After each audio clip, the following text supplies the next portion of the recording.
On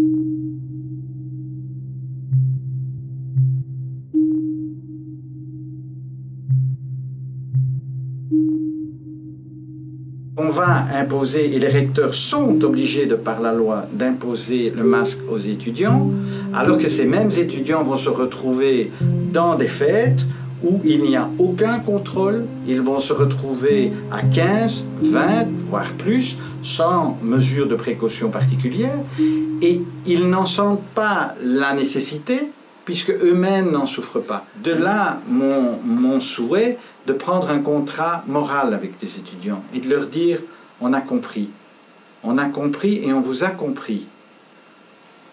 Vous n'allez pas pouvoir suivre ces mesures-là. De toute façon, si on vous les impose, vous ne les suivrez pas. Donc vivez votre vie. Mais, vous êtes des citoyens. Respectez les personnes à risque. Respectez les personnes à risque. Quand vous êtes infecté, vous restez entre vous. Quand vous avez le moindre soupçon, vous restez entre vous.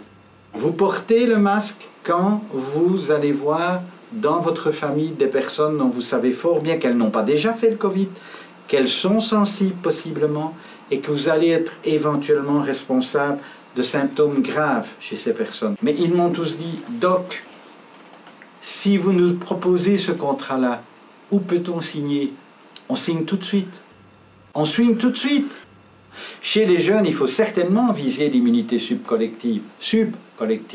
Donc chez eux, il faut laisser circuler le virus et faire en sorte qu'eux sortent le plus possible et le plus rapidement possible de ces groupes dans lesquels le virus circule. Parce qu'une fois que ce problème est réglé, il est bien évident qu'on résout déjà une partie du problème. Alors on m'oppose toujours à ça que l'immunité est faible. Mais c'est de nouveau de la foutaise. Oui, l'immunité est faible, mais les jeunes, ils vont se réinfecter, et finalement être vraiment immunisés. Et il y a des études scientifiques extrêmement valables qui le prouvent. Pourquoi on ne le fait pas ? Il ne me revient pas de commenter cette décision, puisque c'est une décision du gouvernement, ce n'est pas la décision d'un médecin qui, plus est, ne se trouve pas au Céléval.